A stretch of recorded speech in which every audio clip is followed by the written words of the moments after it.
Bueno, shalom a todos, feliz semana, a los que nos escuchará también, para los que nos escuchará a lo largo de la semana, que tengan todos, que estemos todos bajo la protección, la guía del Ruach, el espíritu del Elohim de Israel, que en esta ocasión pues nos acompañará en este estudio que tenemos sobre el libro de la ley, el libro de la instrucción, parte de las enseñanzas de la Torah, que en este caso nos viene de Deuteronomio capítulo 22, ¿vale? Recuerden que hemos estudiado la parte anterior, el verso 1 y el 3, de 1 al 3, y de todos los capítulos, todos los versos que contiene este capítulo, he dividido todo el capítulo en 14 leyes, 14 secciones. Hoy vamos a seguir con en esta segunda parte, a partir del verso 4 en adelante, porque aquí hay una otra ley, ¿vale?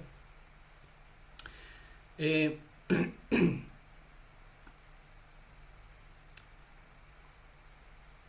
la conducta piadosa de cada israelita debe ser manifestada en su vida diaria. Eso se muestra a través de la manera de vivir, la manera de vestir, también en la manera de trabajar, de cómo actuar, ¿vale? Prácticamente el tema que vamos a presentar hoy se va a dedicar a estos aspectos, ¿vale? Segunda instrucción está en Deuteronomio capítulo 22, verso 4, que básicamente se conecta con el verso 1, lo que aparece en el verso 1 al 3, pero aquí enfoca un otro asunto, por eso la dividí como una ley individual, como una instrucción aparte. Dice verso 4, si ves caído en el camino el asno o el buey de tu hermano, no te desentenderás de ellos, sino que le ayudarás a levantarlos, ¿vale? Muy parecido, antes hemos hablado igual del asno, el buey, la oveja, la ropa o lo que sea de tu hermano. En este caso se trata de, se nombra dos tipos de animales que son animales de carga, ¿no? Que llevan los bienes de una persona. Pero ayudar a un amigo es un placer, ¿no? Y lo ayudas con alegría. Pero este es el propósito de las leyes. Por eso tenemos leyes varias en la Torah, porque no solo quiere que nosotros estemos bien con los que nos hacen bien, sino que el propósito de la ley, o uno de ellos, es cambiar nuestro ser y mostrar que somos distintos a todo el resto del mundo. En Lucas capítulo 6, verso 32 al 38, se nos explica que si hacemos bien a lo que nos hace bien, no somos en nada diferente a las demás personas del mundo. Aquí entra el reto. En Éxodo capítulo 23, verso 5, la ley se extiende, o esta misma ley se extiende a favor de un hermano que puede que no es tu amigo, es decir, puede resultar ser un enemigo tuyo. Éxodo 23, verso 5 dice, si ves caído debajo de su carga el asno de uno que te aborrece, no lo dejarás a él solo. Ciertamente lo ayudarás a levantar. Aunque tu ayudas en realidad a través de esta ley se refiere a los animales, en realidad la ayuda es para tu hermano como dueño de dichos animales. Un dato. Estas leyes son dadas para el pueblo de Israel y nunca hay que olvidarlo, para que ellos aprendan a ser diferentes como nación ante los ojos de todos los demás. Entonces, estas leyes son específicas para los hermanos parte de un mismo pueblo, como vimos en la parte anterior referente al verso 1 al 3, pero donde 4 veces se repite la palabra hermano, como aquí en el verso 4 también, ¿no? Si ves caído en el camino el asno y el buey de tu hermano, ¿vale? Pero eso no significa que no debemos ofrecer ayuda a un gentil, o si es que podemos, obviamente. Cada uno, según las circunstancias, decide y valora si puede, pues debe valorar a un gentil enemigo, incluso si es enemigo. Por lo general ayudamos a todos, sean hermanos o gentiles, según nuestras posibilidades, y esto dadas las circunstancias de que vivimos en medio de ellos, pero no debemos olvidar que nuestras leyes nos obliga para con nuestros hermanos, quedando a la evaluación de cada quien y según las circunstancias ayudar a los demás. Siempre hay que recordar la instrucción, lo que Yeshua dijo. No hay amor a Javá más grande que uno de su vida, es el extremo máximo que se puede hacer para su hermano, ¿vale? No es para el que sea, para el gentil. Siempre esto viene enfático. A diferencia de esto, a continuación de esto, referente a lo que acaba de decir, para ayudar a los gentiles, cosa que en este específico contexto no trata esta ley, ¿vale? Pedro, Kefa, siguió diciendo, amar a los hermanos, respetar a los demás, ¿vale? Entonces yo puedo extender la ayuda que tengo para los demás. No significa que a un gentil, si lo veo, pues el buey, su asno, más si es amigo, enemigo, da igual, digo, me da igual, no tengo ley para él. Oh, siempre que podemos hacer bien, siempre hay que hacerlo. Pero por ley, las leyes nos obligan con nuestros hermanos, con quien muchas veces nos desentendemos o dejamos, bueno, por aquí que sea Pani, porque total vive lejos, yo no puedo ayudarlo, no me implico, no quiero saber, hago la vista gorda y entonces no me preocupa. No, por ley tenemos obligación de ayudar a lo que de verdad es hermano. Básicamente la instrucción de Deuteronomio 22, verso 4, tiene como propósito ayudarnos, dar lo mejor de nosotros y mejorarnos, aún para aplicar la gesed, la bondad, la misericordia, hasta para con nuestros hermanos con quien no estamos en shalom, ¿vale? Si tienes uno que es tu enemigo o te ve como enemigo, obviamente no estás en shalom con él. Cuando dos personas van por dos caminos diferentes, yo me voy con mi idea, tú con la tuya, obviamente al decir shalom serías un poco hipócrita porque no estás en paz con él. Hay una enemistad, ¿vale? Satán significa adversario. No necesariamente no es un término malo, sino que necesariamente se conecta con el malvado, sino que describe cierto estado donde no hay paz, donde no hay unión, no hay ejad entre hermanos. Entonces, cuando dos personas no están en ejad, no tienen shalom, hay una enemistad, hay un satán, ¿no? Una separación, una adversidad entre ellos. No importa el peso, la dimensión de esta enemistad. Si no hay shalom, no hay ejad. Si no hay ejad, hay enemistad, ¿vale? Básicamente, esa es la instrucción. Mostrar y trata de sacar de nuestro corazón, incluso mostrar este gesed para con todos. En Éxodo capítulo 22, versos 5 al 12, hay varios ejemplos de conducta piadosa. Pero en Romanos capítulo 12, bueno, ustedes lean el capítulo entero cuando puedan. De todas formas, yo les voy a dejar eso en una guía de estudio. Cuando vamos a tener todo el capítulo, aquí vamos a presentar por escrito en un PDF el resumen de todo ese estudio, ¿vale? Aquí van a tener todas las citas. Si alguno, porque quizás hablo más rápido, pues no se entera de las citas. Así la tendrá por escrito a su debido tiempo, ¿vale? Romanos 12. Aquí Shaul dejó ciertas lecciones claras sobre cómo hacer para que nos forjemos un buen carácter, ¿vale?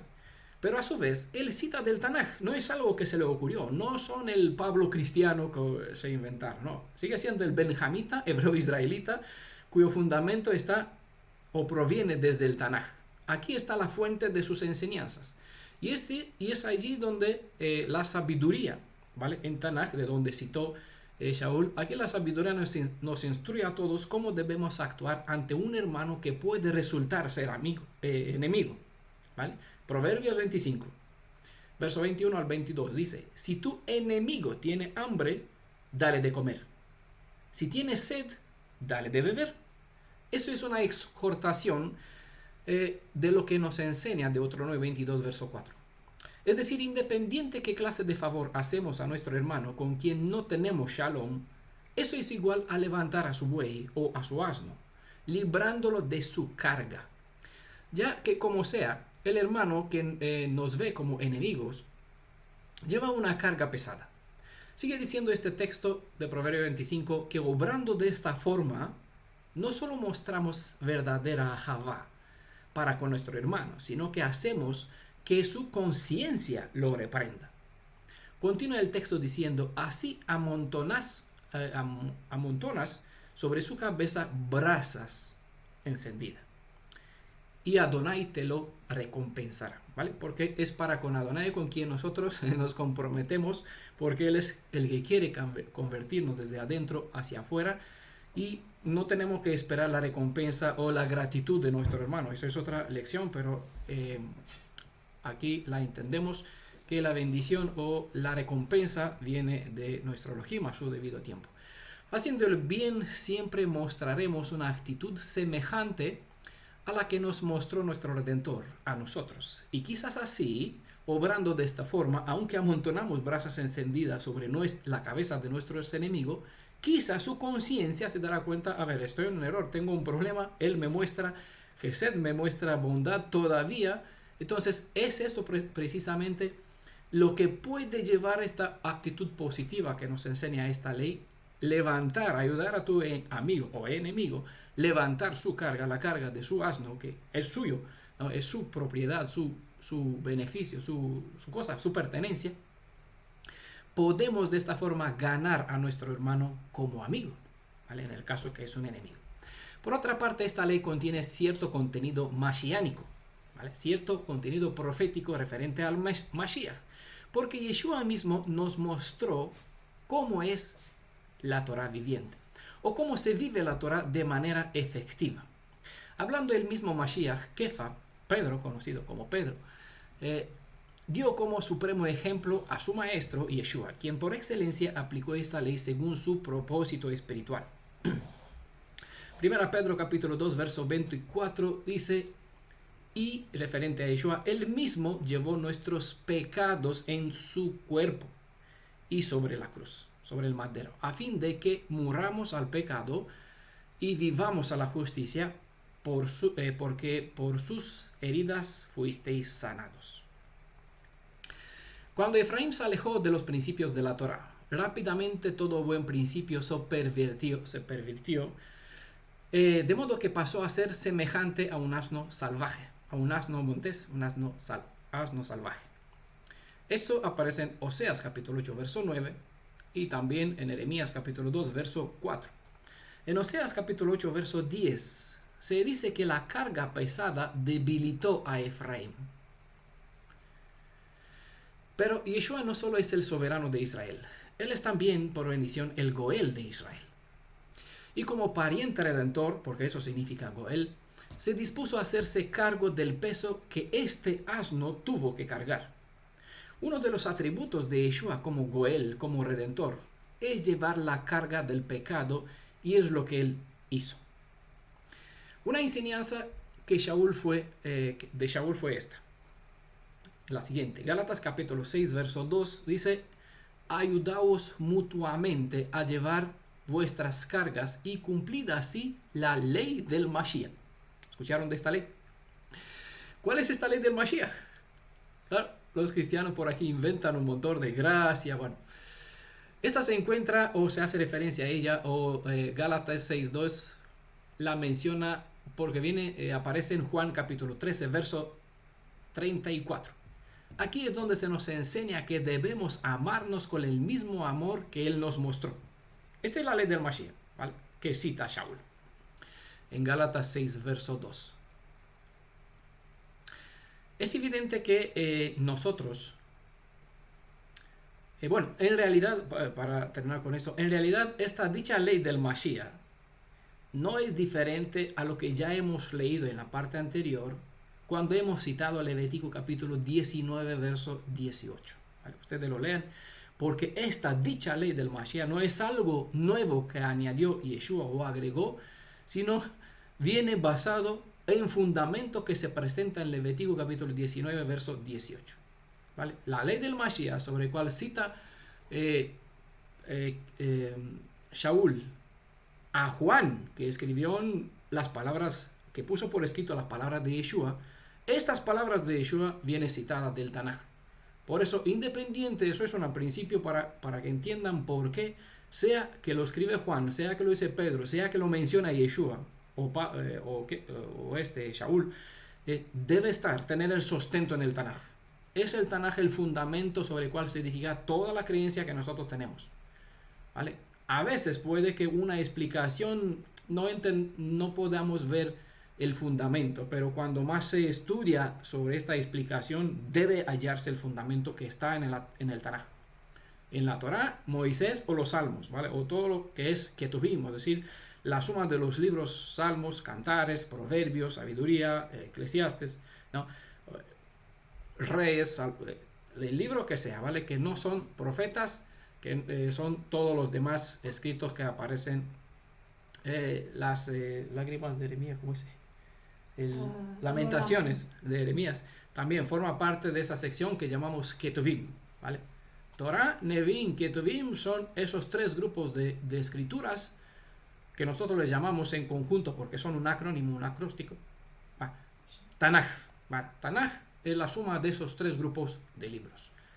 Lo que escribió Moisés, o lo que aparece bajo el nombre Moisés, lo que escribieron los profetas, mayores y menores, y el resto de la suma, Salomón, Samuel 1, 2, Reyes, Job, Esther, forman parte, Salmos, los escritos de la sabiduría de Salomón, Samuel, todos forman parte, crónicas de lo que se llama Ketuvim, ¿vale? Están aquí incorporados en esta gran sección. Todo lo que aparece en los escritos apostólicos debe tener fundamento aquí, respaldo de alguna forma u otra, ¿vale? Ahora, está bien claro, eso tiene que ver con la ley del Mashiach, que no es algo nuevo, es un fundamento que se encuentra en el Levítico 19, 18. Es evidente que nosotros no podemos hacer lo que solo el Mashiach puede hacer. Así que no estamos capacitados para llevar los pecados de nadie, ¿vale? Ayudaos mutuamente a llevar vuestras cargas, no es vuestros pecados. Por eso es bueno tener en cuenta el sentido de la expresión, no sea que no prestemos atención, entonces acomodemos la escritura a algo. Nosotros no podemos llevar los pecados de nadie, ¿vale? Porque esa es una obra que le corresponde al Mashiach. Solo Él puede hacer, así que no estamos capacitados para llevar los pecados de nadie. Ya que según 1 Pedro capítulo 2, verso 24, este peso pesado solo puede llevarlo de encima nuestra, puede elevarlo de encima nuestra y llevarlo únicamente el que es el Redentor, ¿vale? Pero podemos ayudarnos unos a los otros en muchos otros aspectos vitales, porque en ese sentido, en Gálatas 6, capítulo 6, verso 2, se indica que hay cargos que podemos ayudarnos, ayudaos mutuamente a llevar vuestras cargas, ¿no? ¿Eso qué significa? Pues precisamente cumplimos con la indicación del Tanaj, de la ley del Mashiach, amar, y mostramos amar, preocuparnos, mostrar bondad, sentimiento, empatía o simpatía, ¿no? Empatía para con nuestros hermanos y llevar junto los problemas que podemos tener aquí humanamente, ¿vale? Hay cargas que podemos ayudar a nuestro hermano a llevarlas. Un ejemplo está en Romanos capítulo 12, verso 15, donde se nos enseña a acompañar a nuestros hermanos en un sentir. Por ejemplo, llorad con los que lloran. El mejor ejemplo de cómo los hermanos pueden ayudar a sus hermanos llevar las cargas lo estamos practicando en el grupo que tiene nuestra comunidad, este grupo que se llama Tevilá Beshem Yeshua, es decir, oración, Tefilá Beshem Yeshua, oración en el nombre de Yeshua. Es el grupo de oración que tiene esta comunidad Mi Redentores de Yeshua, aquí mediante esta aplicación WhatsApp, y aquí nos congregamos los hermanos.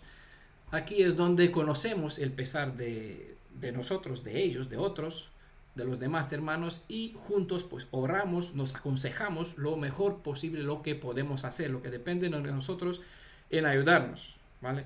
Hasta de forma efectiva a veces en ciertas situaciones. Cuando uno se ocupa solo de sí mismo, desarrolla lo que se llama esta forma de ismo, egolatrismo, ¿verdad? Y esto es un problema de idolatría. Así que esta ley de ayudar a nuestro hermano nos protege del mal que se puede pegar de nuestra alma. Romanos 15, verso 1 dice: así que nosotros los que somos fuertes debemos sobrellevar la flaqueza de los débiles y no agradarnos a nosotros mismos, ¿vale? Al no hacer así, nos agradamos a nosotros mismos. Ya saben lo que eso significa, ¿no?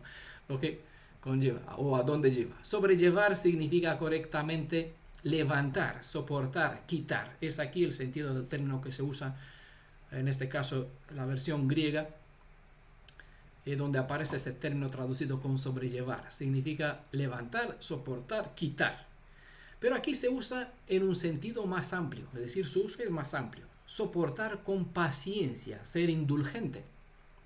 Cuando no nos disponemos a ayudar, cuando se nos brinda la ocasión, desperdiciamos la oportunidad para aprender, dejar de observar solo nuestros intereses. Por eso indica no agradarnos a nosotros mismos.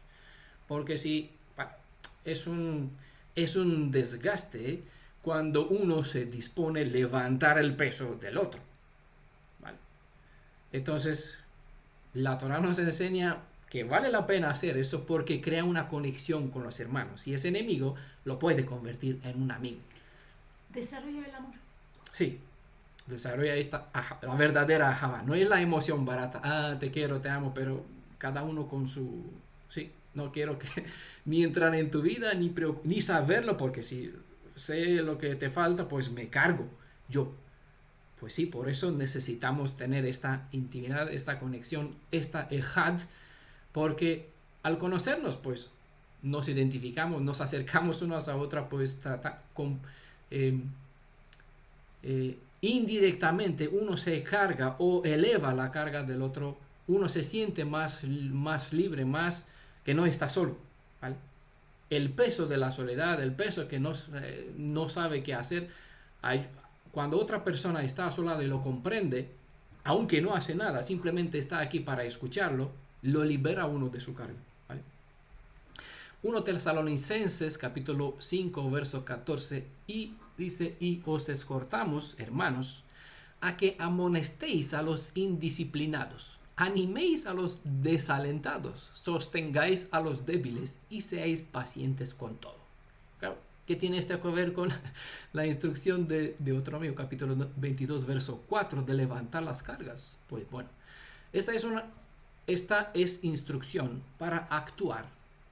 De este modo también es una forma de ayudar a nuestros hermanos en librarse de algunas cargas indeseables. Porque el rencor, la mala acción, ¿vale? Una idea individualista preconcebida, un concepto que no te lleva a alejar, te mantiene aislado, te hace llevar por un otro camino, es un cargo, es un peso, una carga que algunas personas pues lo llevan.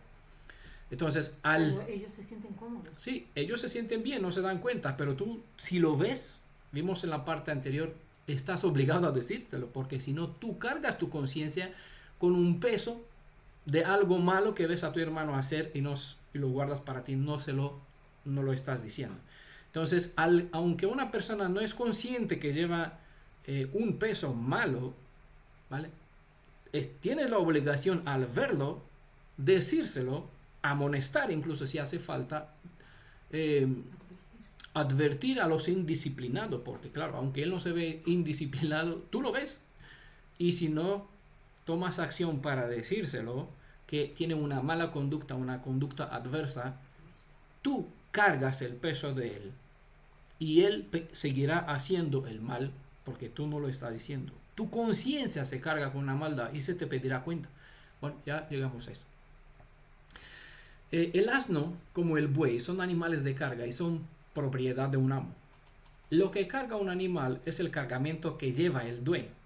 Lastimosamente hay hermanos que llevan cargas pesadas y no están prestos a que les ayudes cuando los ves que se desmoronan. Es triste no poder ayudar cuando puedes hacerlo, pero la voluntad y la elección personal es soberana y nadie tiene autoridad para traspasar los límites que uno mismo impone. Ni siquiera Adonai no entra o no invade la decisión de una persona en seguir su propio camino. Vimos en la parte anterior que a un asno, si tiene inclinación de salvaje, no puedes refrenarlo aquí en un redil. Actuarías indebidamente porque limitarías el libre albedrío de una persona, y Adonai no lo hace. No tenemos ese derecho tampoco.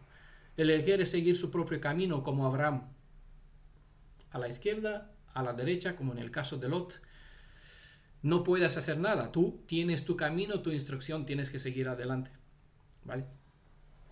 Vamos con la tercera instrucción que aparece en este capítulo 22, que se presenta en este capítulo, y esta es una de las leyes muy mal interpretadas, ¿vale? Y sobre esta ley, pues, en un tiempo anterior pusimos una pregunta en la comunidad, ¿vale? Tercera lección, tercera instrucción que está en este capítulo de Deuteronomio, capítulo 22, verso 5, ¿vale? ¿Lo tienen todos? Supongo que ya tienen la Biblia delante, ¿verdad?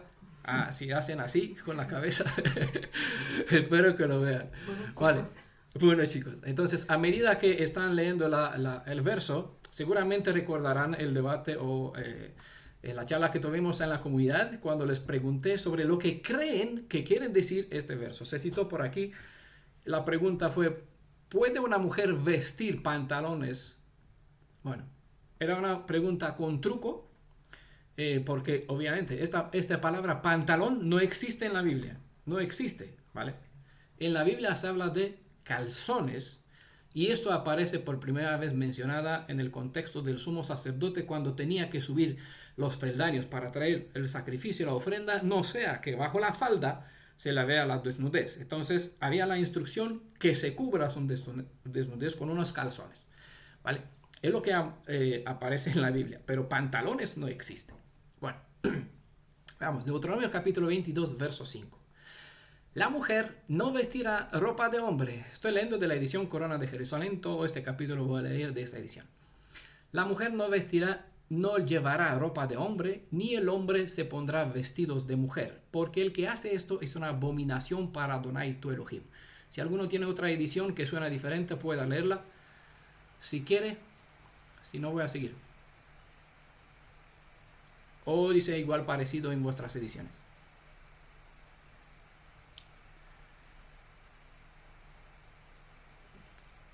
Bueno, seguimos. Se dice que hay discrepancia entre los eruditos con relación a la práctica religiosa o cultural que el escritor tuvo en mente al registrar este mensaje. ¿Vale? Eso es...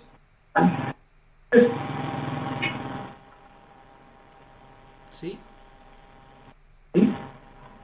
Si el hermano Vargas quiere decir algo, pues si no, su micrófono. No. Sí, hermano, en la Reina Valera es similar, porque en Reina Valera, Deuteronomio 22, dice, no vestirá la mujer traje de hombre, ni el hombre vestirá ropa de mujer, porque abominación es a tu Elohim, cualquiera que es similar. Así es muy similar a lo que dice entre Corona. La variación es muy poca. La idea es la misma casi, ¿no? Vale, gracias. Entonces, lo que le acabo de decir sobre esta discrepancia no es algo que los comentadores por lo general opinan, es decir, los interpretas. Es algo que no es ambiguo y eso es obvio, porque sucede que tales eruditas no estudian el sentido del uso de los términos hebreos, eligiendo en cambio interpretar las palabras de este texto como les parece a cada uno de ellos. Con razón escucharán diferentes opiniones respecto a este verso. Por tales interpretaciones sobre nuestras leyes, muchedumbre de gente anda errando el blanco, creyendo en cambio que aquí se habla en contra de los travestis, por ejemplo, sobre la prostitución religiosa, por ejemplo, que esta ley habla de vestimenta en general, que la mujer no puede llevar pantalones, por ejemplo, o que ninguna persona, sea hombre o mujer, puede vestir una prenda que ya fue vestida anteriormente por otra persona de sexo opuesto. Ideas que no tienen nada que ver con las enseñanzas hebreas sobreabundan en el mundo religioso cristiano y lastimosamente igual mesiánico. Lástima por ellos, ya que al pensar que siguen una instrucción del Elohim viviente, en realidad no saben que solo siguen ideas creadas en la mente de algún intérprete ajeno a nuestra cultura hebrea. Con mucha facilidad, en lugar de procurar comprender el significado de los términos empleados en una dicha ley, los lectores que interpretan estas escrituras, empiezan a buscar asociar ideas empleadas en otros contextos para así asociarlas, hacer una asociación de palabras, ¿vale? Que le convierta igual, es decir, se basa igual en otras traducciones, y con eso arman un concepto que por lo general se convierte en un reglamento de conducta para otros creyentes que les son sumisos, que son seguidores fieles, ¿no? Supongo que si se comprenden bien los sentidos a cual hacen referencia a los términos hebreos, las ideas ajenas a lo que nos enseñan nuestras leyes se descartarán de por sí. Así que en lugar de ocuparnos en esta ocasión de las interpretaciones erradas, vamos a proceder al entendimiento correcto de esta ley. Toda idea ajena que pueda tener sobre esta instrucción se desvanecerá de por sí al saber lo que en verdad se nos enseña en este verso. Por eso, Cuando se tuvo la ocasión, no hablé sobre en la comunidad, porque sabía que voy a presentar ese estudio. Simplemente os dejé ver qué aprendieron, qué es lo que agarraron de por donde pasaron a lo largo del tiempo hasta este momento. ¿Para qué? Para que ahora, al escuchar lo que de verdad enseña la Biblia, digan, con razón hay que desechar todo y aprender a hacer una nueva construcción. El principio básico que aquí se presenta es que tanto la mujer como el hombre deben honrar la dignidad de su propio sexo y no intentar adoptar la apariencia o el papel que le corresponde al otro. Una cosa debes saber desde el principio. Este verso no trata sobre la manera de vestir. Y como observan, el actuar contrario es visto como abominación. Pero ojo, no es la forma de vestir lo que ofende a nuestro Adonai, sino el usar esta forma para actuar el rol del otro sexo. Aquí no se trata del tipo de ropa. En ningún lugar se trata de que el hombre debe vestir pantalones y la mujer falda.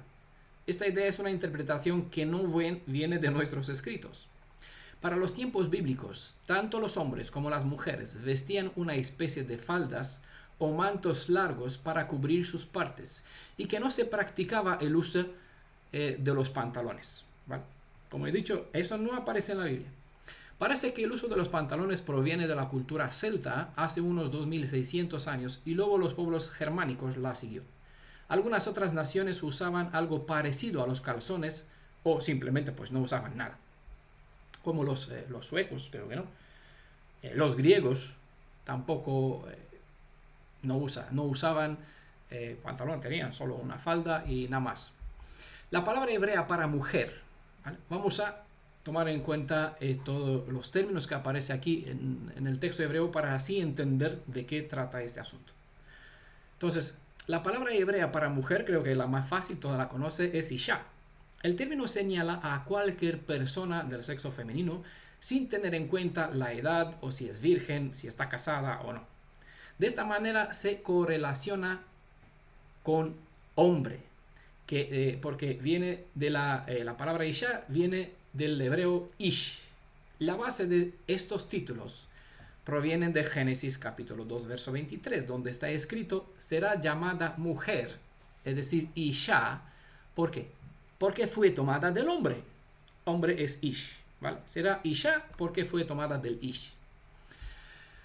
Con esto se extiende la ordenanza para y sobre todas las personas de sexo femenino, sin importar si son casadas, prometidas, solteras, etc. Todo, mujer en general. Para todas las mujeres se usa el término isha. Vamos con el texto por partes para así entender qué se nos instruye. Dice, la mujer no llevará, eso significa no vestirá, ¿no? La mujer no llevará, no vestirá ropa de hombre, dice nuestro texto. Bueno, desde la perspectiva del sentido hebreo, la instrucción hace énfasis en una ropa específica.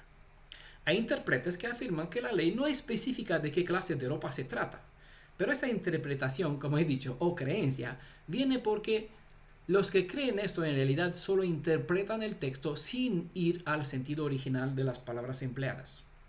El lenguaje hebreo no es genérico aquí, para hablar de ropa en general, sino que se refiere a algo concreto. Vamos a ver los términos ropa y hombre, y en especial la palabra que aquí se usa para hombre, ya que no es una palabra común.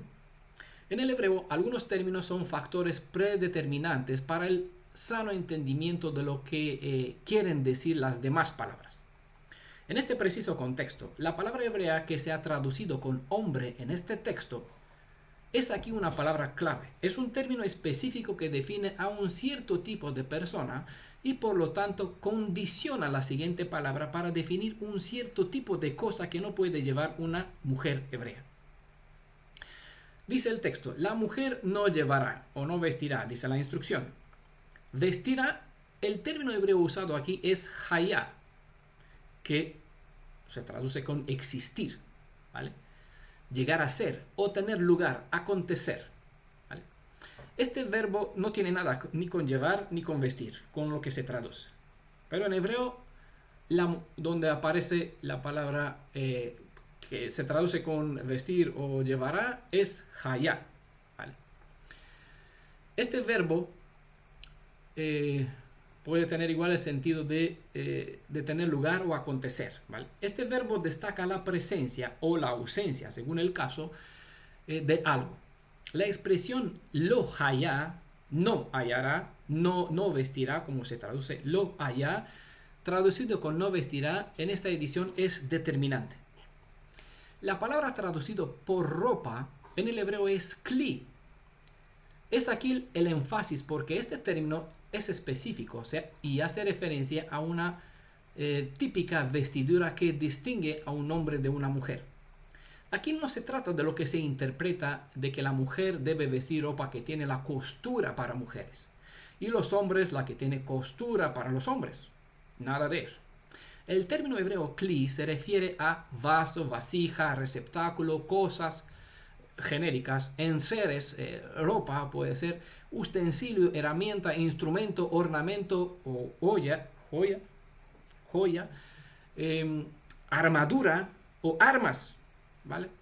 Se aplica a un género, se aplica a toda clase de cosas que son parte de la indumentaria específica de un hombre e incluso puede aplicarse a las partes íntimas del hombre, como se comprende en la cita de 1 Samuel capítulo 21 verso 5, donde hace referencia a los varones que no tuvieron intimidad con las mujeres, pero no se refiere a sus cuerpos, se refiere a su parte íntima, que esta es un kli, es algo específico del varón, no tiene la mujer, y que en este caso era consagrado, era santo, no tuvo otro contacto con otras partes, con la parte femenina. ¿Vale? 1 Samuel 21:5 está igual el término kli. Vamos a ver un ejemplo para que entendamos mejor el sentido de este término. Jacob dijo a Labán en Génesis capítulo 31, verso 37, dice, aunque has buscado en todos mis enseres, y aquí está literalmente, se traduce como receptáculo o cosa, es decir, kli. ¿Qué has hallado de todos los enseres, kli, en tu casa? De tu casa. Es decir, has buscado en todas partes. Labán no encontró en las cosas que pertenecían a Jacob estas cosas personales, esas kli, que eran, en este caso, eran ciertos ídolos que supuestamente los robó, se los llevó, los encontró, como sea, es genérico aquí, se llevó estos kli de Labán, ¿vale? Es lo que él pensaba, que Jacob llevó estos objetos personales típicos de este varón, íntimos, porque claro, tenía su conexión con estos ídolos. Labán no encontró esos kli en la casa de Jacob, ¿vale? En las cosas de Jacob. Dice el texto, la mujer no llevará ropa de hombre. Bueno, ropa o traje o vestidura, prenda, etc. es una traducción que limita la mentalidad humana ajena a la cultura hebrea a conectar todo esto con los pantalones del hombre o la blusa de una mujer para ya...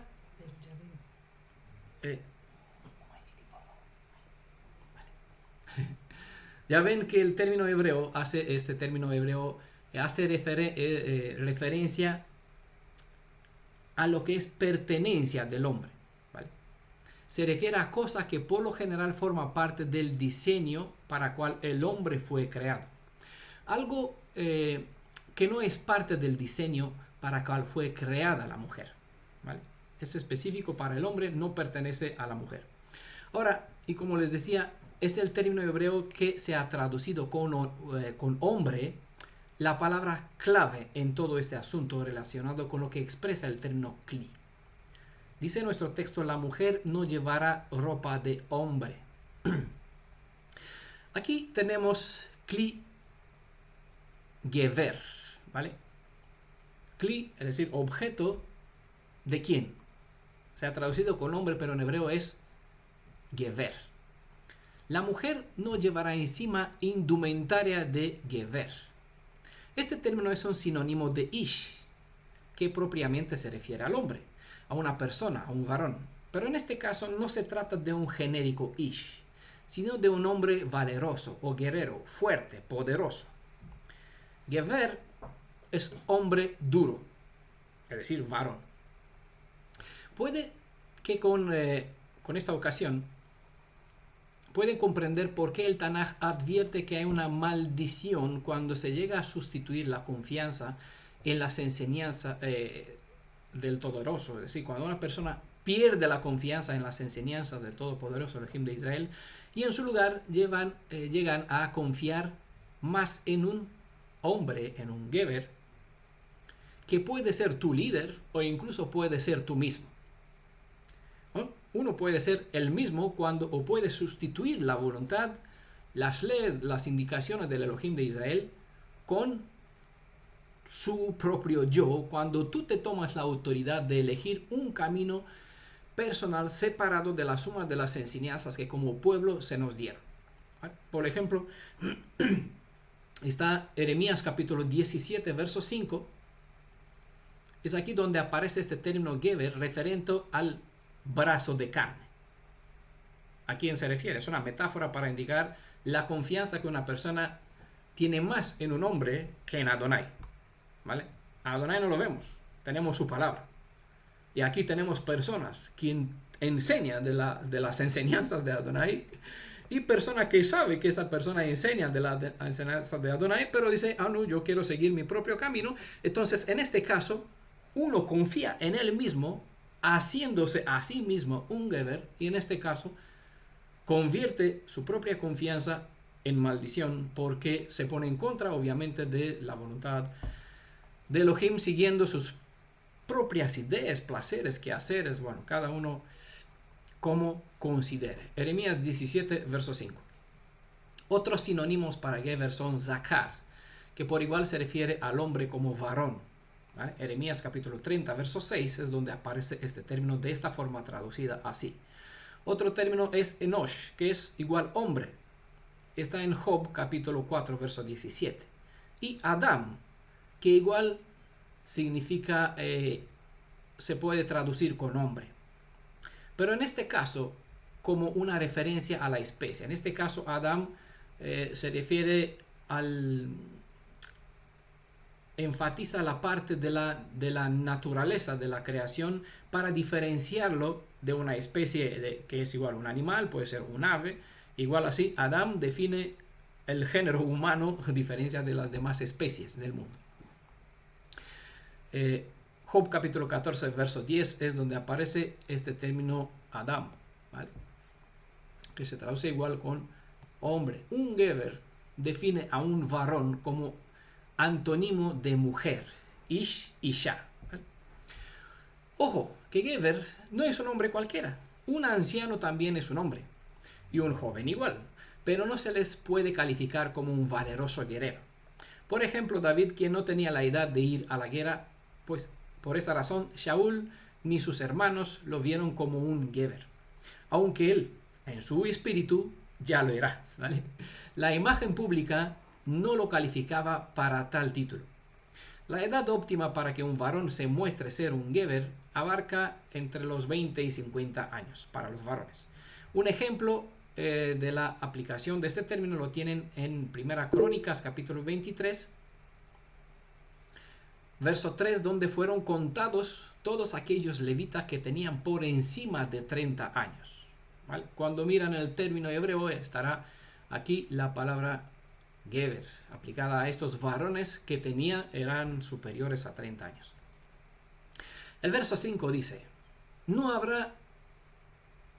existirá utensilio, es decir, cli, del hombre, del Geber, sobre una mujer. No está hablando de ropa, sino de herramientas, ollas, armas, cosas específicas del hombre. Dice el texto, ni el hombre podrá vestir, ni el hombre se pondrá vestidos de mujer. Lo labash gever shimlach isha, ¿vale? Y no vestirá el hombre, dice el texto. A diferencia del término dirigido sobre la mujer, aquí sí que el texto se refiere a un vestido. Labash es vestirse o estar vestido. Se usa para indicar el acto de ponerse. En este caso, vestirse con una ropa común, corriente, pero igual se aplica a una armadura de guerra y puede tener incluso un sentido figurado. ¿Vale? Me vestiste con ropa de santidad. ¿Vale? El término shimlag se refiere a un tipo de ropa que puede ser un manto, una funda, un paño o un velo, y hace referencia a una pieza de forma rectangular que se utilizaba como envoltura. Dicha vestimenta podría ser usada por hombres y mujeres porque servía como una señal distintiva en los casos de los hombres de la autoridad que tenían, ¿vale? Y en el caso de las mujeres, pues para el sexo femenino eran hechas con un material más fino y de colores más vistosos, adornados con un borde que las caracterizaba. La instrucción referente al vestido era que el hombre no debe comportarse como una mujer. ¿Vale? No que el hombre no puede vestir una falda, ¿vale? Porque ya tanto los hombres como las mujeres vestían falda, sino que el hombre no debe comportarse, no deben actuar como una mujer. Un ejemplo, un hombre, un guerrero, no tenía que ir a la guerra, que tenía que ir a la guerra, no debía ponerse un traje de mujer para librarse de sus deberes. Aquí no se trata sobre los varones que se rebelan en contra de su propia naturaleza varonil, es decir, no se refiere al travesti que quiere aparentar ser una mujer. El propio contexto de instrucciones en cual se encuentra este mismo verso, como todo el capítulo, se refiere por lo general a los objetos encontrados, cosas robadas o perdidas, ¿vale? Si encuentras el buey perdido, ¿vale? Y los capítulos anteriores también trata un contexto de guerra, cuando se encuentra por el campo los objetos caídos. Que no habrá, quiere decir que no habrá sobre la mujer utensilio del hombre, ni sobre el hombre de mujer, se refiere a objetos que la mujer puede encontrar en un campo de guerra, sea estos cli, armas, atuendos, objetos personales perdidos por los guerreros durante una batalla o simplemente han muerto en el dicho conflicto. Se refiere a un objeto encontrado, se puede referir a un objeto encontrado por el campo de guerra o simplemente por la calle, en la ciudad, donde sea algo que es pertenencia específica de un varón. La mujer no debe usarlo, ya que al usarlo revela una falta de aceptación sobre el estatus que ella tiene como mujer, y así deja entrever que en su mente hay un deseo inconformista hacia su propia naturaleza, o aunque acepta que es una mujer, desearía ser y por ende actuar o ser tratada como si fuera un varón. Un posible sentido sería que la mujer no se vestirá de soldado, o un hombre no se esconderá para librarse de sus obligaciones. Es lo que enseña básicamente, o sería la forma correcta para traducir este texto. El hombre no es el pilar. Eso no significa que en las escrituras no hay enseñanza sobre la forma modesta de vestir, ¿vale? Hay muchas otras, pero esta ley no aplica a lo que se interpreta por aquí. La mujer tiene que vestirse decentemente y el hombre pues no tiene, el hombre tiene que tener corbata y tal. No tienen, hay otras enseñanzas de forma de presentarnos bien delante de los demás, ¿vale? Pero en este contexto no tienen nada que ver con la ropa que tengan. Mi esposa pues tiene yo no puedo vestirme con esto. No trata este asunto la ley. Eso espero que se entienda, ¿vale? El hombre es el pilar que sostiene la casa. Debe defenderla y debe defender a los de su pueblo, mientras que la mujer debe cuidar la casa. No se pueden invertir los roles. No se puede, nuestras leyes son diferentes de lo que tienen los nórdicos, donde aquí la mujer y el varón, pues no hay mujer y varón, aquí todos van a la guerra, matan por igual, ¿vale? Aquí cada uno tiene su propósito y la mujer debe cuidar su casa y preservar el linaje de la nación. La mujer es la que da forma y sentido a la casa, es la que educa a los niños en preservar los principios heredados. Se cuenta que los pilares de la jupa, no sé si sabe lo que es una jupa. Bueno, si han visto las bodas judías, el novio y la novia están hay 4 pilares y un manto que está encima, ¿vale? Un símbolo de un talit, una cubierta que está encima puesto. Son simplemente 4 varas y una tela por encima, ¿vale? Se cuenta que estos 4 pilares define o describe al hombre, mientras que esta tela, esta protección que está sobre los pilares es una referencia a la mujer, ¿vale? Porque ella es la que da forma, la que cubre. No, el hombre como la mujer no debe ser algo que no lo es. Es lo que enseña esta instrucción. Hay un papel para el hombre y uno para la mujer establecido en la creación y cada uno debe actuar en función de sus configuraciones para que sean felices completamente y completándose mutuamente. ¿Vale? ¿Sabe dónde ven a ciertas mujeres como es transgresoras directas de esta precisa instrucción? ¿Se le ocurre a alguno donde puede encontrar mujeres que transgreden esta ley? En la guerra. Sí, en el ejército, en la Fuerza de Defensa israelí, sí, aquí lo ven, ¿vale? Porque obviamente, eso entendemos, que la nación israelí no es la nación de Israel y que el Estado de la política actual y del gobierno no cumple para nada ninguna de las leyes de nuestro pueblo, ¿vale? Es un gobierno que ocupa, como todos los demás gobiernos del mundo, que ocupan un territorio que nos pertenece, ¿vale? Y aquí tiene un ejército de mujeres, fuerza de defensa de élite, ¿no? Que en este caso se ocupa de transgredir esta ley directamente. Pero bueno, dejamos a esto. Vamos a un círculo más íntimo donde podemos ver más por nuestras redes algunas mujeres que quizás ustedes, bueno, seguramente conocen algunas, que transgreden esta misma ley. ¿Se le ocurre alguna? Las pastoras. Aquí dio el blanco, sí. Por eso, hay aquí, basta ver una mujer con un talit judío sobre su cabeza, ¿vale? El talit es una indumentaria específica del varón, del judaísmo específica, ¿no? De un varón. Basta observar a una mujer que lleva el título moraj, maestra. Basta ver una mujer que lleva el título rabina, que es pastora, ¿no? Que supuestamente toma el liderazgo para sentarse a enseñar la Torá. Mujeres que se excusan bajo la idea que no hay varones, dicen algunas que yo conozco. No hay varones quienes se ocupen de dar enseñanza de la Torá.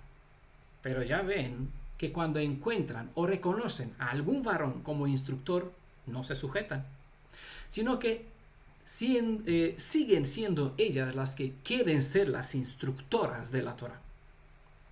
Me dan pena los varones que acuden a tales mujeres, y algunos conocen ustedes también, acuden a estas mujeres para que éstas les enseñen lo que deben hacer cuando saben que tienen varones a quien acudir para esto, para recibir esta enseñanza. En realidad, los varones que siguen a las mujeres son personas que se ponen un velo que corresponde a una mujer. Esto para mostrar que, a pesar de que tienen una edad suficiente para ser un geber, en realidad no es más valiente que una muchacha. Y las mujeres que ocupan cargos y títulos que son cli del hombre, según la Torá, se rebelan en contra de su propia naturaleza, tratando de aparentar ser algo para cual ni fueron creadas, ni están capacitadas, ni están autorizadas, ¿vale? Al menos no por el Elohim de Israel, al menos no por la Torá, todo lo contrario.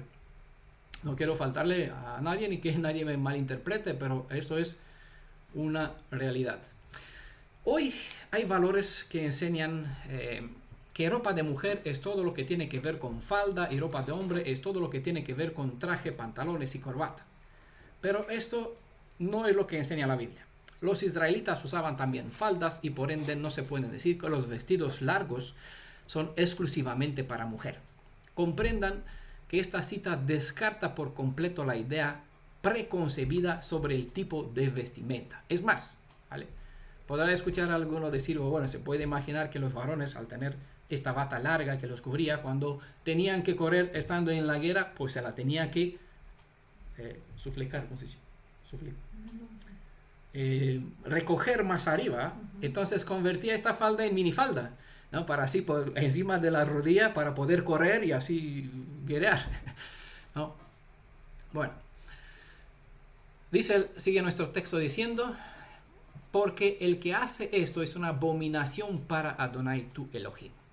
No es la forma de vestir lo que ofende a Adonai, sino el usar esta forma para actuar el rol del otro sexo. ¿Por qué el actuar diferente es una ofensa hacia el propio Creador? Porque Él diseñó los roles del hombre y el de la mujer, y al no estar conforme al diseño, una persona se rebela en contra del Hacedor. Ciertos comportamientos son detestables y son vistos como abominación por el Elohim de Israel, y pueden ver, por ejemplo, más adelante, Deuteronomio capítulo 24, verso 4, el siguiente capítulo 25, verso 16, también presenta algunas cosas que son detestables, que son consideradas abominaciones para el Elohim viviente. En el libro del profeta Yeshayahu se nos describe con qué clase de vestido quiere cubrirnos el Creador. Esa es una cita que sí voy a leer. Isaías 61, verso 10. Con gozo me gozaré en Adonai, exulta mi alma en mi Elohim. ¿Por qué? Porque me ha vestido de ropas de salvación, en manto de justicia me ha envuelto. Por eso decía que se puede usar como referencia a algo figurado. Como el esposo se pone una diadema, como la novia se adorna con aderezos. Recuerden que todos esos términos son metafóricos y no es la parte literal lo que debemos observar, sino lo que se revela a través de estos términos usados. Literalmente, Adonai vestió a Israel con lo mejor, ¿vale? Pero igual, estas son metáforas porque hay una enseñanza superior a la realidad y esa por esa cual vamos. Por eso en Apocalipsis 21 se presenta la nueva Jerusalén, piedras preciosas, oro, diamantes. Son metáforas. Si entienden el Tanaj, comprenden qué es lo que quiere decir y no ven una ciudad literal. Entienden las alusiones a lo que hace referencia si comprenden en los términos usados en el Tanaj qué sentido, qué propósito transmite, como eso de Isaías 61, verso 10. Bueno, vamos acá con una ley más. Vamos a seguir. Vamos a presentar 2 leyes más, porque tenemos que correr un poquito para alcanzar todo el capítulo. Nos da para mucho, pero bueno. La cuarta instrucción, Deuteronomio capítulo 22, versos 6 y 7. Vamos a leer 2 versos. Les decía la parte 1 que varias leyes tienen un conjunto de citas de versos. En este caso son 2 más. En la primera pues vimos 3 versos. Aquí la cuarta instrucción, versos 6 al 7. Si encuentras en el camino un nido de pájaros con polluelos o huevos sobre un árbol o en el suelo, y la madre echada sobre los polluelos o sobre los huevos, no tomarás a la madre con las crías. Es decir, puedes llevarte los pollos o los huevos. Verso 7 dice, deja marchar a la madre y puedes quedarte con las crías. Así tendrás prosperidad y larga vida. Hay una bendición, ¿vale? Una ley como se suele conocer el 5º mandamiento. Obedece, bendice a tu padre y a tu madre para que te vaya bien, ¿vale? Aquí también hay una instrucción acompañada de una bendición. Lo que actúa en conformidad tendrá prosperidad y larga vida. Parece una mera instrucción avícola, ¿verdad? Son relevantes estas palabras. Deja marchar a la madre. Quiere decir, no levantes a la madre para quitarle los huevos o sus crías. Espero que se vaya, o en todo caso, ¿cómo se dice? Aléjala, ¿vale? Haga posible que se marche, o espera hasta que ella se va a beber agua o buscar algún gusano, lo que sea, y luego aprovecha y toma lo que anhelas. La ley tiene un sentido especial en proteger a la madre porque ella cría vida. Si matas a la madre, no tendrás más pollitos. Así que deje a los pollitos para que ellos puedan convertirse en madres. Igual, si quieres comer a la madre, ¿no? Básicamente la instrucción te dice, si matas a las crías, deja vivir a las madres para que ésta engendren más pollitos. Y así tendrás siempre para alimentar tu sed de carne o de huevos. Bueno, aparte de ser una norma de sentido común, la instrucción trata de despertar en el ser humano otro sentimiento distinto a la de la naturaleza devoradora y destructora que ha engendrado el pecado en el ser humano: el sentimiento de la preservación de las especies.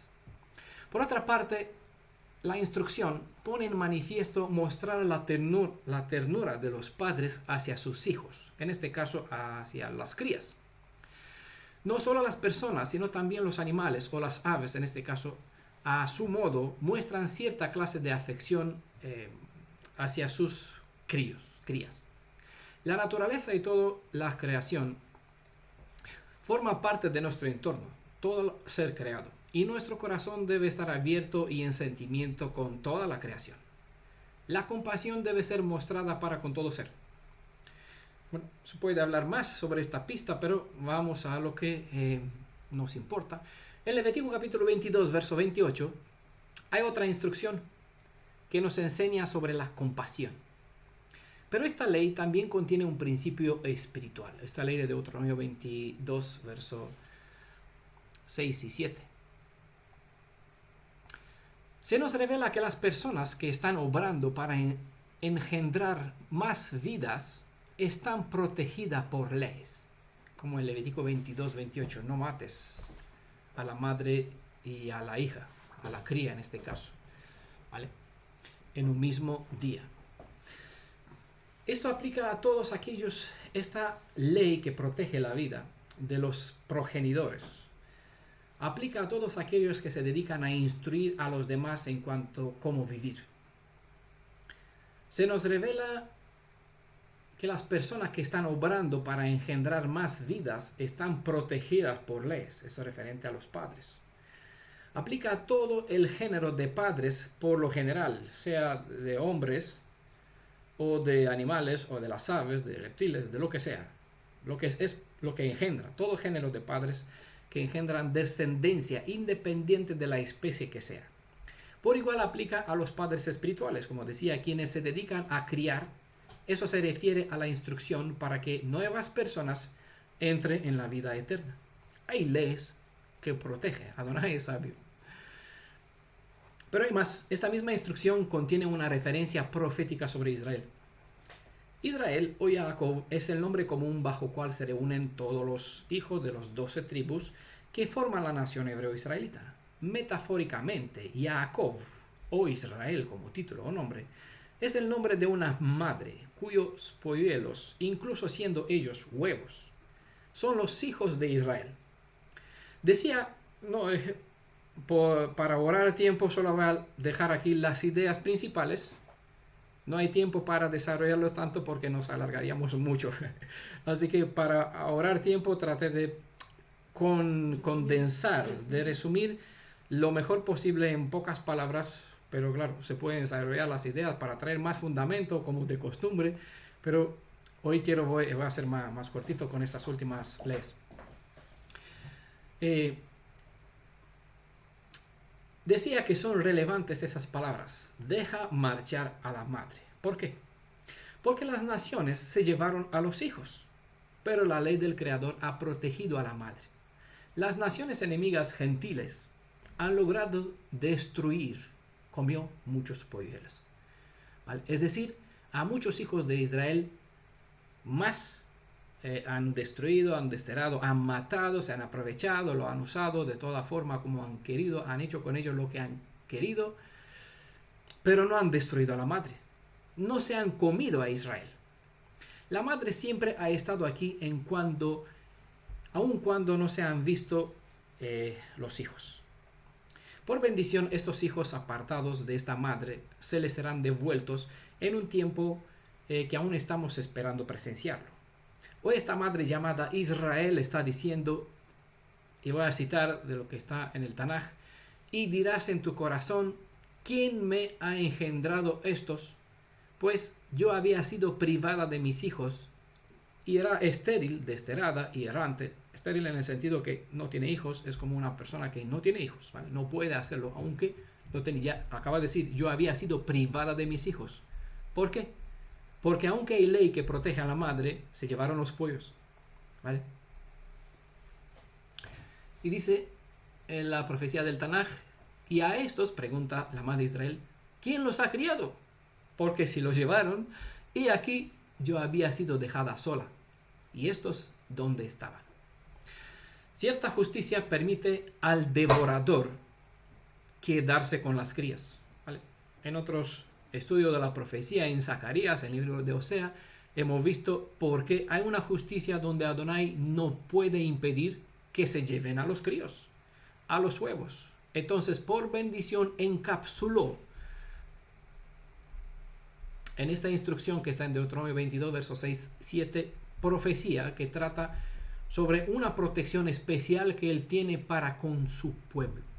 ¿Vale? Aunque los hijos se pierden, perecen, son comidos los huevos, la identidad de la matriz, de la madre, el nombre de la existencia, sí, la fuente, el origen, queda aquí guardada, preservada por leyes. Eso es maravilloso. Cierta justicia permite que el devorador quedarse con las crías. Dice, puedes quedarte con las crías, dice nuestra instrucción. Esto es difícil de comprender. ¿Cómo es posible que el padre de Israel pueda permitir que sus hijos sean devorados por las naciones gentiles? Pero aquí entramos en un otro asunto, y cómo se trata de los seres humanos. Aunque sean ellos hijos, ellos tienen la autonomía propia para decidir el destino de sus vidas y la autoridad que quieren tener sobre ellos, independiente de si son o no conscientes de las repercusiones. ¿Vale? Pero es otro asunto. Nos quedamos con la idea que hasta aquí hemos visto. Bueno, vamos a pasar al quinto punto, la quinta instrucción de Deuteronomio 22, verso 8. Y aquí es otra ley que se mencionó en el grupo de estudio en la comunidad. Y aquí sí le voy a dar la respuesta a Diana, ¿vale? Que está aquí presente, y me alegro porque cuando ella mencionó algo y preguntó si no sé si está bien o mal, pues no le quise decir nada, ¿vale? Porque sabía que va a estar presente cuando voy a presentar, así que ella misma va a estar aquí de primera mano a escuchar, ¿vale? ¿Vale? Y nos vamos a parar aquí con esta ley. Deuteronomio capítulo 22, verso 8, dice: cuando construyas una casa, 1 y 7, ¿vale?, pondrás un pretil, es decir, un muro, una barandilla. Cuando construyas una casa nueva, pondrás un pretil, es como sale aquí el término en la edición Corona de Jerusalén, a tu azotea, así tu casa no incurrirá en la venganza de sangre en el caso de que alguno se cayera de allí. Generalmente, las azoteas en las casas bíblicas en Israel, en Oriente, estaban planas y las usaban para varios propósitos, como por ejemplo servían de lugar de reunión, como por ejemplo en el libro de Josué, creo capítulo 2, verso 6, 1 Samuel capítulo 9, verso 25, 2 Samuel capítulo 11, verso 2, Jeremías capítulo 19, verso 13. También servía como un lugar para enseñar en Mateo capítulo 10, verso 27 también. Era lugar para orar y para comer. Se menciona, bueno, en el caso creo que de Pedro, de Kefa, cuando estaba en la azotea. Hechos capítulo 10, verso 9 al 10, donde tuvo esta visión con la sábana que bajó. Toma, come, corta y come. Ah, no, porque yo no como cosas inmundas. Bueno, estaba aquí descansando, orando, y esperaba la comida que se le traiga aquí en la azotea. Y tuvo la visión. Eso quiere decir que para aquellos tiempos las azoteas se les daba bastante uso. Hoy hay pocas casas con un tejado plano. Eso no significa que esta ley ha perdido propósito, sigue vigente, ¿vale? Algunos vieron en el estado que puse algunas fotos de un tejado de una casa, de la casa del chico para quien trabajo, y allí tiene el tejado plano. Puede hacer lo que sea aquí encima, pero tiene un muro de 80 centímetros, una muralla, tiene un pretil, ¿vale? No puedes caer fuera, salvo que saltas, ¿vale? Vieron algunos en el estado la foto del aislamiento que puse por aquí. El hermano Fernando lo observó mejor porque tuvimos una charla sobre el aislamiento tela asfáltica que yo ponía en este tejado plano, ¿vale? Bueno, veamos algunas instrucciones. Siempre hay el peligro de que alguien caiga de una azotea y muera. Bueno, es sentido común, ¿vale? Así que básicamente podemos tomar en cuenta que eso es una ley que tiene que ver con las construcciones. Bueno, Adonai se ocupa de cómo nos vestimos, de los animales. Fíjate, también tenemos leyes de hacer construcciones aquí en las escrituras. Bueno, ahí tenemos, por eso, la Torah y la Constitución, y tenemos leyes para todo, ¿vale? Cubre toda clase de asuntos que podemos tener en nuestra vida. Dejar de tomar esta precaución sería un caso de negligencia criminal. Así que incluso las construcciones modernas aseguran sus perímetros con una red de protección en todas las construcciones, ¿vale? Los que trabajan en reforma ya saben que cuando hay una casa que no tiene tabiques, hay unas varas con una tela. Si alguno se cae, pues que cae en esa malla, ¿vale? O si no, tiene un arcén de cual está enganchado para que así no caiga desde el tejado mientras trabajo. Son normas de protección laboral. Básicamente la ley es un mandamiento para ayudarte a prevenir accidentes, lo tuyo o de otros. Si tienes una empresa, en tu caso, haces una construcción, una reforma, pues tienes que proteger la vida de tus empleados, porque si no la ley te va a demandar a ti, ¿vale? El pretir la barandilla es un círculo creado para proteger la vida hasta en las áreas espirituales. Por eso, no, la ley, aunque tiene un fundamento básico, literal, tienen un propósito espiritual, y por esa razón sigue siendo vigente. No hay nada en la Torah que queda, para el pasado. Todo está aplicado por el sentido que tiene, por la enseñanza que conlleva. Por eso, la baranda o el pretir, esta barandilla, es vigente porque tiene el propósito de proteger la vida incluso en las áreas espirituales. Una persona que se lanza en el mundo de la fe, de la emuná, sin tener la protección necesaria, puede tropezar y caer en cualquier momento, pero si tiene una barandilla de cual agarrarse, se salvará.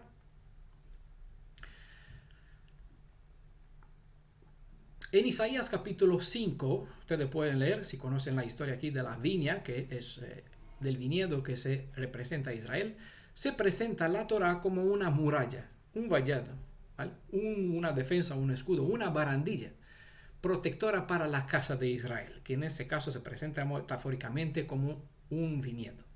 Supongo que todos sabemos que la Torah es un vallado, una barandilla preestablecida por el Elohim viviente sobre la casa de Israel para proteger o preservar la vida de todo aquel creyente.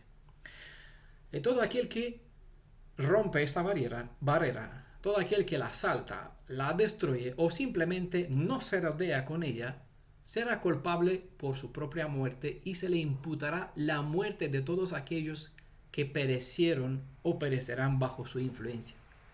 Por eso yo no me quiero hacer responsable de la vida de nadie que entra aquí en la comunidad, y prefiero plantearle delante, mira, aquí hay normas, hay leyes, están aquí para defenderte a ti y a los que están aquí dentro, porque no quiero que alguno de aquí dentro sea acusado de criminal, porque aquí tenemos leyes y normas. Por eso tenemos las normas de la comunidad para todos los que entran, para defender a los que están dentro de los que están fuera. No sabes, si se quieren saltar después te acusa injustificadamente, pero como ellos dicen sí estoy de acuerdo, entonces ya sabe que no puede acusarte, que no se les indicó desde antes cómo están las cosas, qué es lo que creemos, qué es lo que buscan, si ellos están de acuerdo, si están conformes. Bueno, las normas tienen siempre su propósito.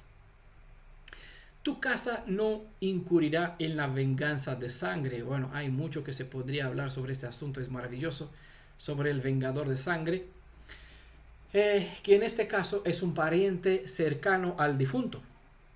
Podría reclamar la vida del dueño de la casa por matar a su pariente, y si el dueño no tiene una buena defensa, tendrá que huir en la ciudad de refugio más cercana.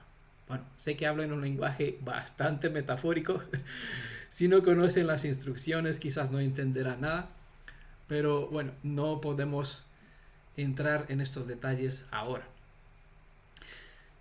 Pediré de tu mano su sangre, se nos recuerda en Ezequiel 33, verso 8, y en el capítulo 3, verso 18 también. Son dos citas de un mismo profeta, donde Adonai le hace esta indicación. Si somos negligentes en nuestras formas de obrar, cuando no nos ocupamos para proteger y así preservar la vida de nuestros prójimos hermanos, podemos ser culpables de sangre inocente.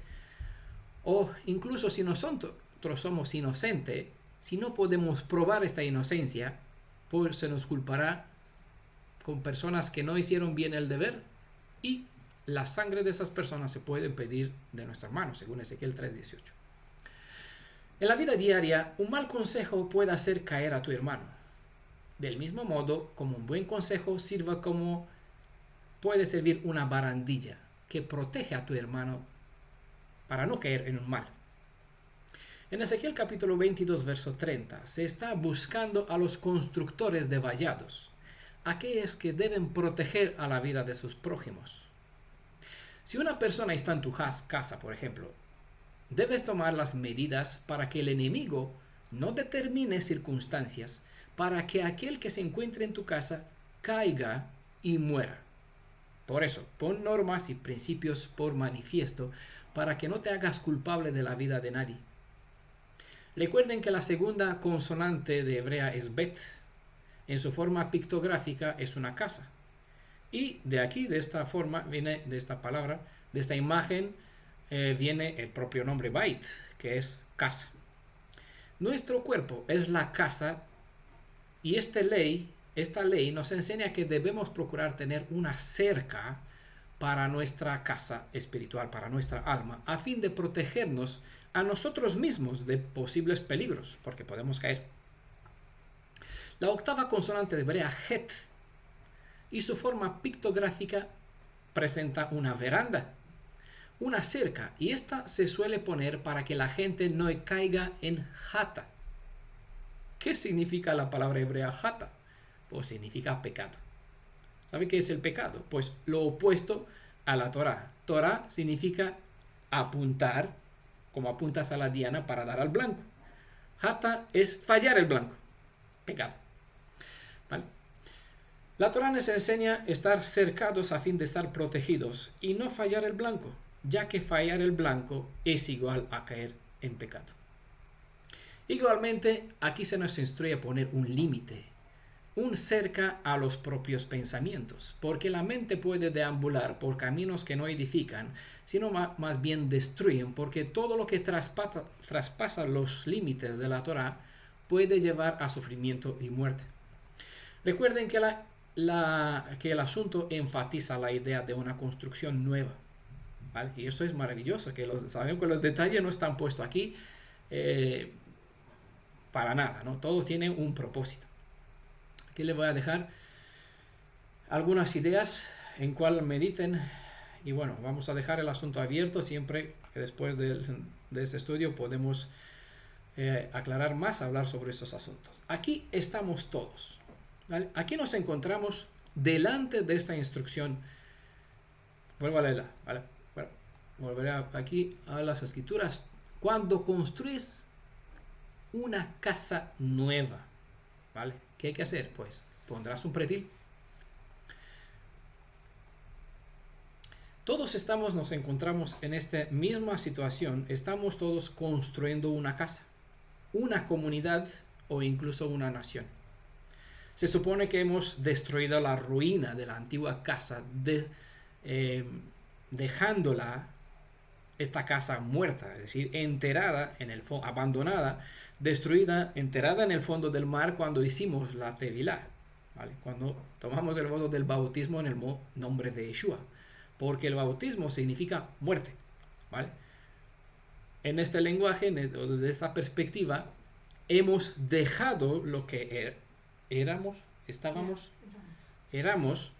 para, al salir fuera del agua, seamos nuevas criaturas en el Mashiach, ¿no?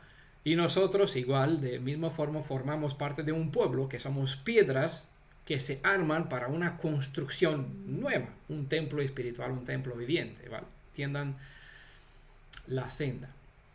Así que eso es lo que se supone que todos hemos dejado enterrada en el fondo de las aguas en cual hemos sido sumergidos mediante la Tevilá, esta casa vieja. Por igual hemos desechado la casa de donde fuimos llamados a salir. Y del mismo modo, la casa espiritual llamada iglesia o religión, culto, lo que sea por este estilo, ¿no? Hemos dejado allí. Hoy construimos una identidad hebreo-israelita y esta debe estar rodeada por el escudo o la protección del vallado que es Torah. De la misma manera edificamos esta comunidad e incluso trabajamos para la construcción de nuestra propia nación hebreo-israelita. Por eso, hay personas que no le gustan los asnos salvajes. No me gusta que me enjaure aquí, que me pongas un pretil, que me digas no puedes traspasar en todos lados, por aquí no, por aquí no, por aquí no. A ver, ¿por dónde? Yo quiero ser libre. Entonces la salta, la rompe, huyen fuera. Bueno, aquí tenemos nuestras instrucciones. Si somos hebreos israelitas, pues acatamos las normas porque por algo Adonai los puso de esta forma y por bendición podemos ver más allá de la mera ley, podemos sacar enseñanzas espirituales. Una vida, una familia, una comunidad, una nación se destruye por falta de normas. Pero como tenemos un Elohim de orden, ordenamos nuestra vida, nuestra casa, nuestra familia, ¿no? Nuestra comunidad, nuestra nación, conforme a los principios de nuestro Elohim viviente, conforme a Él nos enseña. Pues, por mi parte yo digo amén. Eso significa que a Él sea honrado porque Él es fiel a su propia palabra, no fallará, sus principios de la Torah no sigue siendo vigente, no fallan en sus enseñanzas, y todos los que no quieren acatarlas, no quieren sujetarse a ellas, pues lastimosamente, inevitablemente fallarán el blanco, no darán con el propósito que transmite estas enseñanzas. Así que por bendición tenemos el privilegio de gozar, de poder estudiar estas normas, estas indicaciones, porque están diseñadas para nuestra propia bendición, no para que nos sean adversas, sino para bendecirnos.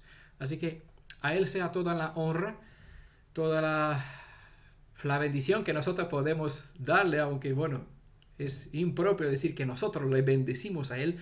Es la forma más correcta, es agradecerle, mostrarle honor, nuestro respeto, arrodillarnos, como hemos visto recientemente, que esta forma de bendecir tiene el sentido de reconocer la soberanía o mostrar una forma de agradecimiento para con nuestro Elohim por las enseñanzas que nos da mediante estas leyes y porque nos descubre enseñanzas espirituales que nos trae Torah al día, Torah viviente, Torah aplicada. Yeshua sea bendecido, nuestro Elohim y Redentor, para que su Padre igual sea honrado mediante nuestra vida, mediante nuestra obediencia que mostramos hacia los principios que Yeshua nos dejó. Bendiciones a todos, Beshem Yeshua. Shalom. Y los espero con la próxima Shabbat cuando vamos a continuar con más leyes. Shalom a todos.